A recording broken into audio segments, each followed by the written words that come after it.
here are a few of my observations from that press conference at the Oval Office.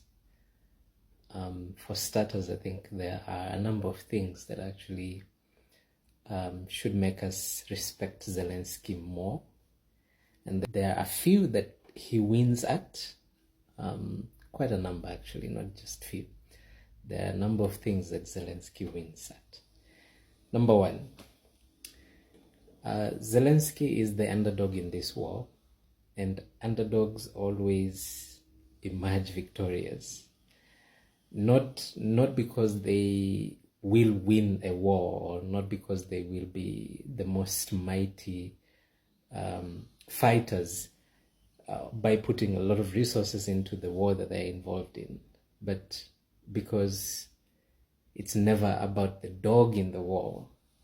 It's about the war or the fight in the war. I think the saying goes, it's not the dog in the fight, it's the fight in the dog that matters. And I feel like Zelenskyy is definitely winning at that. The fight within him is not just about himself, but about his people. Before this particular war, we did not understand, as a world community, we did not understand what the Ukrainian people were about. The fight in Ukraine actually revealed a lot about the Ukrainian people and their culture and their beliefs. Of course, this war started during the coronavirus, the pandemic at the time, and of course it came up with a lot of issues.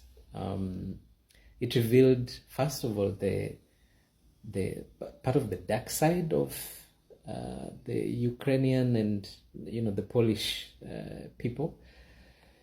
It revealed a lot about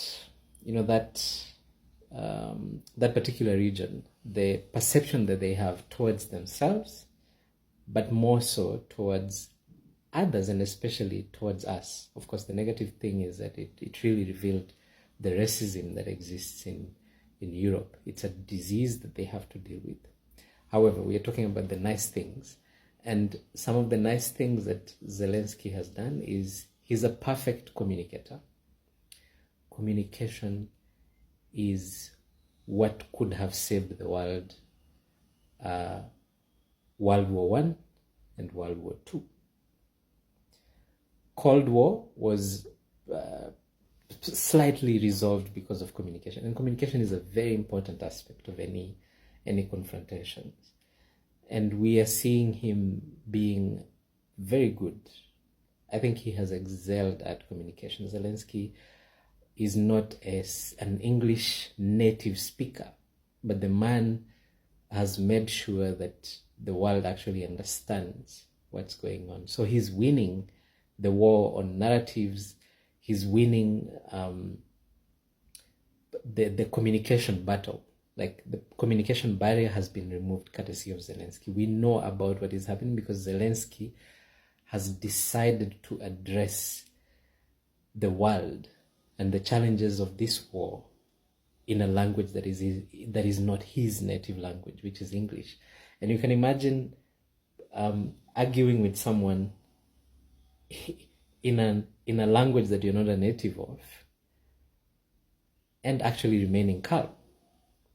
There's layers to this, and you have to give it to him, because the man, despite being ganged up against, he stood his ground and addressed calmly in English the accusations against him. That is something that we have to give the man his flowers for. So, flowers to Zelenskyy. Now number 3, I think. I'm on number 3. Zelenskyy has been very clear on what he wants to look as. And authenticity is the biggest winner of hearts.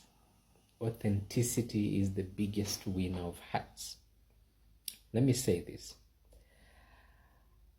When he was asked about why he doesn't wear suits, he actually responded to this particular question with so much class and respect, but at the same time putting the questioner in his rightful place, which is in the gutter. He called it a costume. And this particular narrative is very interesting because we see it even in West Africa, because the other African leaders, the suit wearers of Africa, think that they are better leaders simply because they wear suits.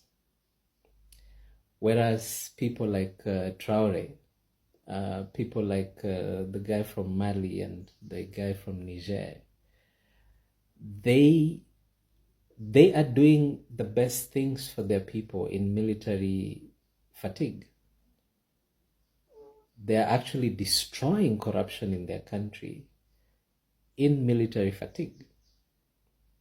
But the suit wearers of Africa are the wheeler dealers on the continent and the world, flying left, right, and center, cutting deals on their own behalf instead of on the behalf of their countries. Whereas this man, who is actually representing the Ukrainian people, he's out here trying to negotiate on behalf of his people, not for his own benefit, but we as a world full of crass materialism, we care more about what he is wearing. We care about a costume, because this is actually a costume. He actually called it the right word. Suits are costumes. Politicians are the actors on this stage of political manipulation. And he addressed it as it should be, which is, this is a costume, and I hope that I can get myself one when this whole shebang is done and dusted. And he actually addresses the other aspect, which is they are so proud in them wearing expensive suits, but they don't really care about their own people. Because the people who are actually going into this are negotiating on their own behalf, because they are treating Ukraine as a real estate project, and which is not the case at all. So Zelenskyy is winning the hearts of the people. He's not winning the politicians. He's winning the hearts of the ordinary citizen who pays taxes that are meant to actually support his cause. But there's an interesting turn to this, which I feel like people need to understand. Like, for you to be able to understand what's actually happening in the world today, there are two things you need to do. History, study history. You will understand where the current superpowers are. And you need to understand three histories that I'll talk about in the next video. But there's one thing that I feel like, as a superpower, America is reaching that point where empires actually reach, and then you start to see a very steep decline in the empire, which is the use of soft power. Trump currently, he's killing the soft power that the American empire has been using on the world. And this is USAID, this is all these other agencies that he's trying to get rid of. Good as it may be, it's a saving for like a few bucks here and there.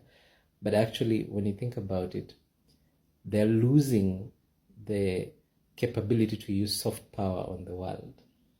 And right now, what Zelenskyy actually did successfully manage to do is to show the world that America has actually lost its ability to use soft power. And so they are currently, the leadership of the country is currently resorting to the use of brutal force and bullying.